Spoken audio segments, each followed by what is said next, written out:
Science. I'm Jolie Whitney.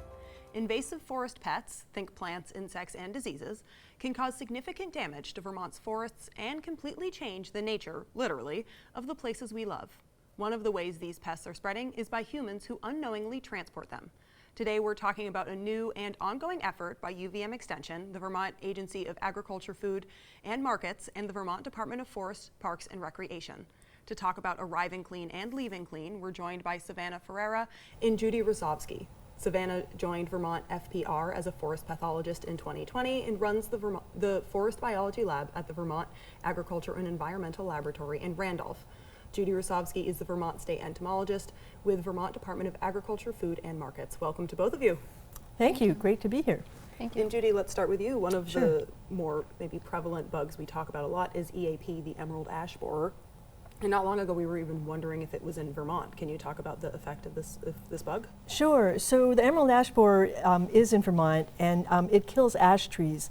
So you can see that up in the islands. It's a borer, so it bores into the wood.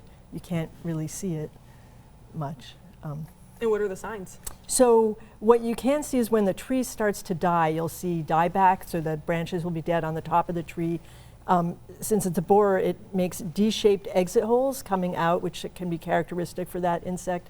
Epicormic sprouting, which is a tree is desperately trying to live, so it grows branches madly from the bottom part of the tree. But the real determinant is if you peel the bark off, and you'll see serpentine, S-shaped galleries where the larvae are feeding in the bark. And this is a bit of an odd question, but is that the bug that they have the purple triangles in trees for? Yes, exactly. Yep. That was a great PR move and helpful for locating the insects. Absolutely. And how about the Asian longhorn beetle? What are the concerns with that one? Yeah, well, the big concern is it kills maple trees. So that is, of course, panic on Main Street for Vermonters. We are the #1 producer of maple syrup in this country, and that would be bad if those insects came here. And they're down in Massachusetts. The way they're controlled is you cut down the host trees, so that again, not ideal for Vermont. Exactly. So again, they're another borer, so you don't necessarily see them. But actually, when they lay their eggs, the female makes like a quarter-size divot in the trunk, which is visible, and their exit holes are dime shape. Yeah, they move on firewood. Don't move firewood. And you said they're in Massachusetts. Are they in Vermont yet? No. As far as we know, they're not in Vermont, and we sure don't want to find them here. And we really don't want people bringing them here. And another bug that we're on the lookout for is the spotted lanternfly. Could you tell me about that one? Sure. Yep. That was first found in Pennsylvania, and it's a great hitchhiker. The first one found in New Jersey hopped into a woman's purse, got a ride to New Jersey, hopped out. So they hitchhike in all their life stages. The egg masses, if you remember the spongy moth infestation, they lay those egg masses on everything. So spotted lanternfly are similar. So just check all your gear. If you're in an area that has an infestation, check your car, your stuff, just look for any of them. They are pretty distinctive looking, so they're easy to spot. And if you see one, should you squash it? Yes. Thank you. Yes, good reminder. Yes, if you see them, kill them, and then take a picture and send it to us or to vtinvasives.org. All right, and I don't know if we have a photo of this one, but you mentioned the spongy moth, and that's something that's been pretty prevalent in Vermont. Do you mind telling us anything about that one? Well, spongy moth is funny because we used to get an outbreak every 6 to 10 years. They are sort of a cyclic outbreak. And then this fungus that kills them arrived in the late 80s, and we didn't have an infestation for 30 years. But they're here in Vermont, so when conditions are right, they will reach outbreak levels. And we had a series of years with droughts, and that made the fungus kind of die back and let them proliferate. So that one, we don't have to worry about people moving them because they're here. They're already here. Right. All right. And Savannah, let's talk about little plants and diseases a little bit. We first talk about the hemlock woolly adelgid? Yeah, so hemlock woolly adelgid is an invasive insect that can cause entire stands of hemlock to die. We're concerned about it because hemlock's an important native tree for our wildlife. It also has this really unique dense shade that is around streams and rivers that helps control the temperature of the streams for our native brook trout.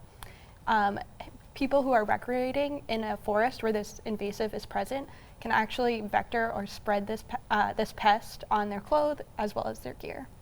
So it's a pest? Is it a plant or is it a disease? I'm just not as familiar with it. Yeah, it's an invasive insect. So you can, if you flip over a hemlock branch that's infested, we call it infested if it's masses of insects.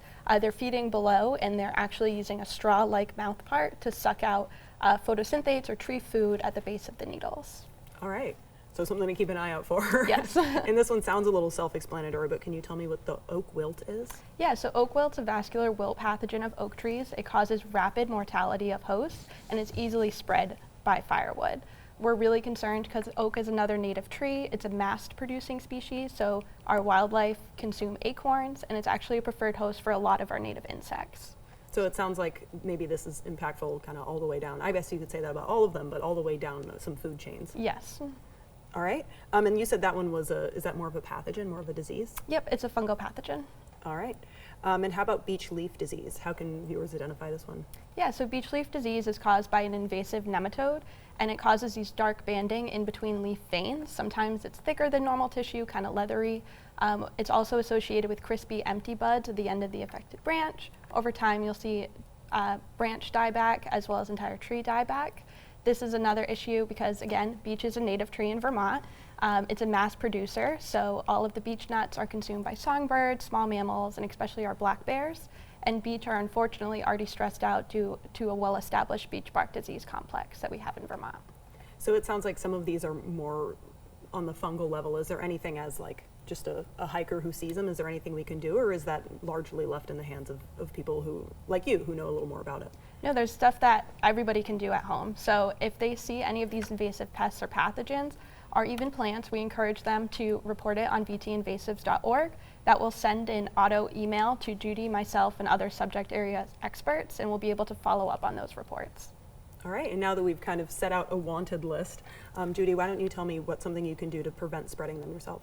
Sure. So the best thing people can do is prevent their arrival by, we have the arrive clean, leave clean slogan. So check your stuff. Know the insects when you go in someplace, like what are the big bad bugs or diseases where you're recreating so that you know what to look for and what stuff you should clean out.